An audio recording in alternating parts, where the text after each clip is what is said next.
আসসালামু আলাইকুম। সংবাদে আপনাদের সবাইকে স্বাগত জানাচ্ছি। আমি ফিরোজ তোহা। শুরুতেই সংবাদ শিরোনাম। বাংলাদেশের সর্বশেষ গুরুত্বপূর্ণ আপডেট সংবাদে আপনাকে স্বাগত। শুরুতেই সংবাদ শিরোনাম, পরে বিস্তারিত। শুরুতেই জানাবো ৩১শে ডিসেম্বর নিয়ে আলোচনার ঝড় সামাজিক যোগাযোগ মাধ্যমে।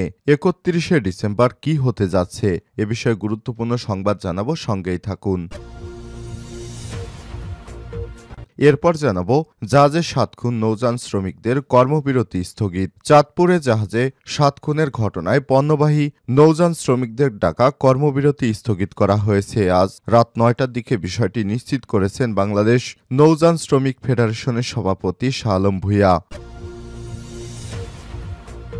এদিকে মোদির রেস্কিউ মিশন হাসিনা।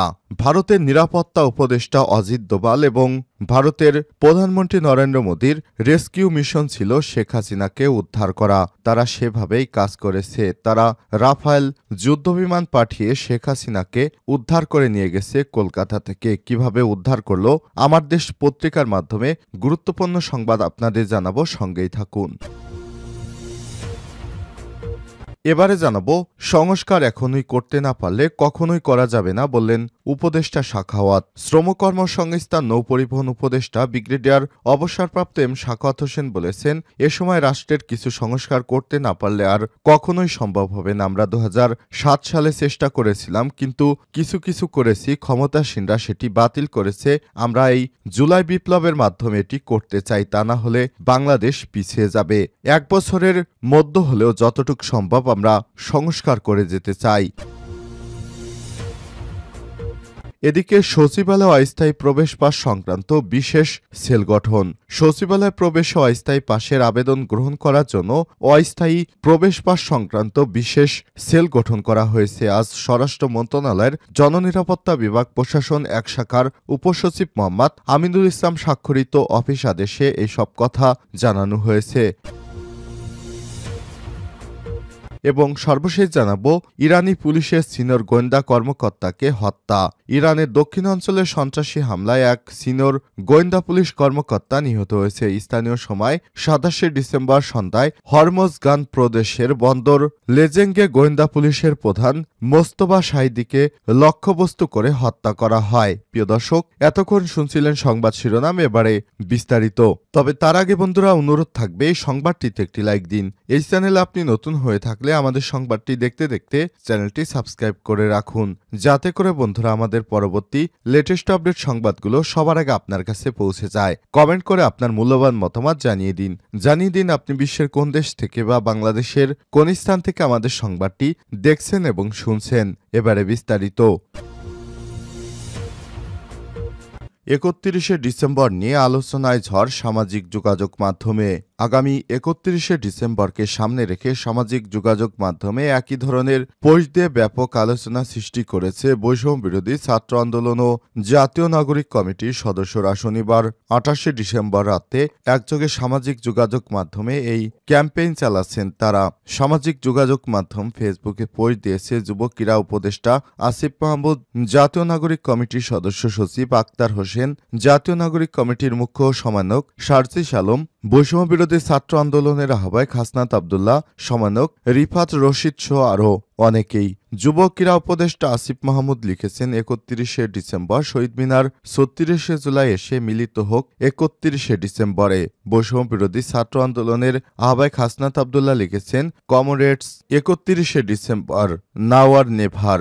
জাতীয় নাগরিক কমিটির মুখ্য সমন্বয়ক সার্জিস আলম লিখেছেন, ৩১শে ডিসেম্বর শহীদ মিনার বিকাল ৩টা, এখনই সময় বাংলাদেশের জন্য। সমন্বয়ক রিফাত রশিদ লিখেছেন, ৩১শে ডিসেম্বর বৈষম্য বিরোধী ছাত্র আন্দোলন এখন পর্যন্ত তাদের সবচেয়ে বড় বিপ্লবী স্টেপ নিতে যাচ্ছে। এদিকে বৈষম্য বিরোধী ছাত্র আন্দোলনের অফিসিয়াল ফেসবুক পেজে লেখা হয়েছে, ৩১শে ডিসেম্বর ২০২৪-এ বিপ্লবীরা প্রস্তুত। এছাড়াও জাতীয় নাগরিক কমিটির আহ্বায়ক নাসির উদ্দিন পাটোয়ারি তার ফেসবুক পোস্টে লিখেছেন, all eyes on Shaheed Minar ৩১শে ডিসেম্বর সময় বিকাল ৩টা।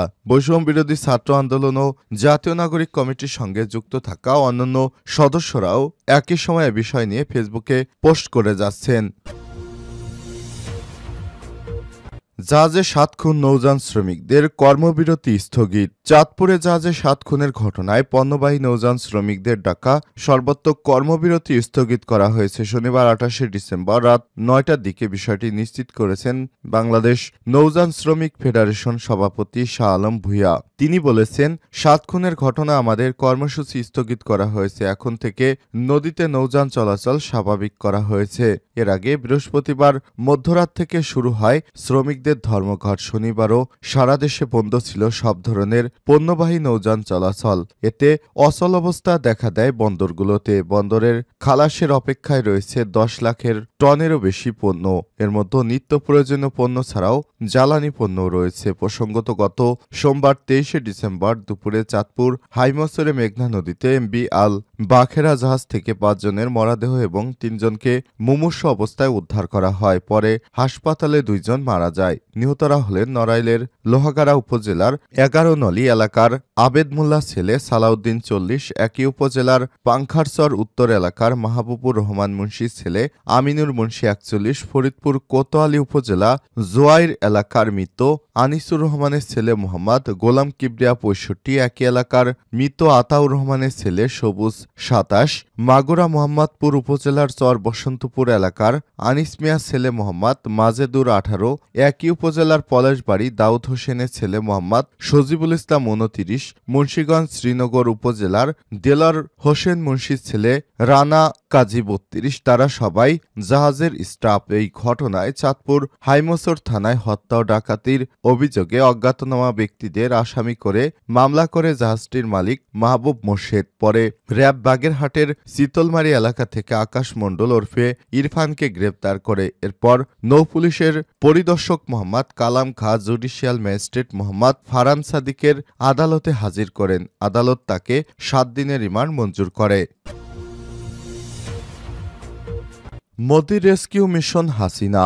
ভারতীয় কর্তৃপক্ষের সরাসরি তত্ত্বাবধান ও সর্বোচ্চ নিরাপত্তায় ৫ই আগস্ট শেখ হাসিনা পালিয়ে যায়। শেখ হাসিনাকে নিয়ে পালানো বিমানটি কলকাতার আকাশে পৌঁছালে সেখানকার হাসিমারা ঘাঁটি থেকে উড়ে আসা ফ্রান্সের তৈরি ভারতের ২টি রাফায়েল যুদ্ধবিমান একেএস স্কট করে দিল্লি নিয়ে যায় হাসিনাকে। ঢাকা থেকে বিমান বাহিনীর হেলিকপ্টার ও বিমানে পালানোর এই ঘটনা নামকরণ করা হয়েছে শেখ হাসিনা রেস্কিউ মিশন। সংশ্লিষ্ট নির্ভরযোগ্য সূত্র থেকে এই খবর নিশ্চিত হওয়া গেছে। আমার দেশের অনুসন্ধান থেকে জানা গেছে, শেখ হাসিনাকে নিয়ে ভারতে পালানো বিমানটিতে ছিলেন ৫ জন পাইলট।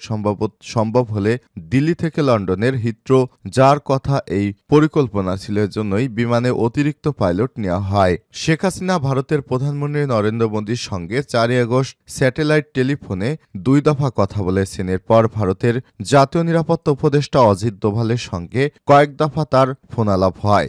ভারতের প্রধান সেনাপ্রধান বাংলাদেশের সেনাপ্রধান ওয়াকারুজ্জামানের সঙ্গে কথা বলেন ৫ই আগস্ট দুপুরের আগে। অনুসন্ধান থেকে আরও জানা গেছে, শেখ হাসিনাকে নিয়ে পালানো বাংলাদেশ বিমান বাহিনীর C-130J বিমানটি ত্রিপুরার আগরতলা যায়নি। বিমানটি কলকাতার FIR ফ্লাইটে ইনফরমেশন রিজিয়ন ব্যবহার করে সাতক্ষীরা দিয়ে ভারত বাংলাদেশ সীমান্তের ক্রসিং পয়েন্ট বিমাক পার হয়ে কলকাতার আকাশে যায়। সেখান থেকে সরাসরি দিল্লি। শেখ হাসিনার সঙ্গে কূটনৈতিক পাসপোর্ট ছিল এবং শেখ রেহানা ছিল ব্রিটিশ পাসপোর্টধারী। হেলিকপ্টার MI-17 ও বিমান C-130J ককপিট থেকে Dhaka ground control, Dhaka tower থেকে এরিয়া কন্ট্রোল ও কলকাতার সঙ্গে পাইলটের যে কথোপকথন হয়েছে তার ট্রান্সক্রিপ্ট থেকে শেখ হাসিনা পালানোর নাটকীয় বিবরণ পাওয়া গেছে। ৩ আগস্ট সেনাবাহিনীর মনোভাব জানার পরই শেখ হাসিনা দেশ ছেড়ে ভারতে পালানোর সিদ্ধান্ত নেয়। তার বিশ্বস্ত অফিসাররা ভারতীয় গোয়েন্দা সংস্থা রয়ের সঙ্গে মিলে অতি গোপনে পলায়নের পরিকল্পনা তৈরি করেন বলে নিরাপত্তা সূত্র থেকে জানা যায়। প্রিয় দর্শক, আপনারা জানেন যে ভারতের নিরাপত্তা উপদেষ্টা অজিত দোভাল যে কিনা বিশ্ববিখ্যাত একজন ক্রিমিনাল। সে সিকিম দখল থেকে শুরু করে ভারতের সঙ্গে আরও বেশ কয়েকটি রাজ্য দখল নিয়ে ভারতকে কয়েকটি সুফলতা এনেছে। এ কারণে সবকিছুতে এই নিরাপত্তা উপদেষ্টা অজিত দোভালকে দিয়েই কাজ সারতে চায়। তারা চেয়েছিল বাংলাদেশে সাম্প্রদায়িক সম্প্রীতি বিনষ্ট করে হিন্দু মুসলমান দাঙ্গা বাঁধিয়ে তারপর বাংলাদেশকে দখল করতে। এমনিতেও শেখ হাসিনা 2041 সালের মধ্যে বাংলাদেশকে ঋণের এমন এক পর্যায়ে নিয়ে যেত যে সেখান থেকে আর এদেশ ফিরে আসতে পারত না। এ কারণেই তারা এই চক্রান্ত করে বিদেশি ঋণ এনে এনে বাংলাদেশকে একটি ভঙ্গুর অর্থনীতির দিকে নিয়ে যাচ্ছিল। আল্লাহ সহায় ছিল যে আমাদেরকে এই ডাইনির হাত থেকে আল্লাহ রক্ষা করেছেন।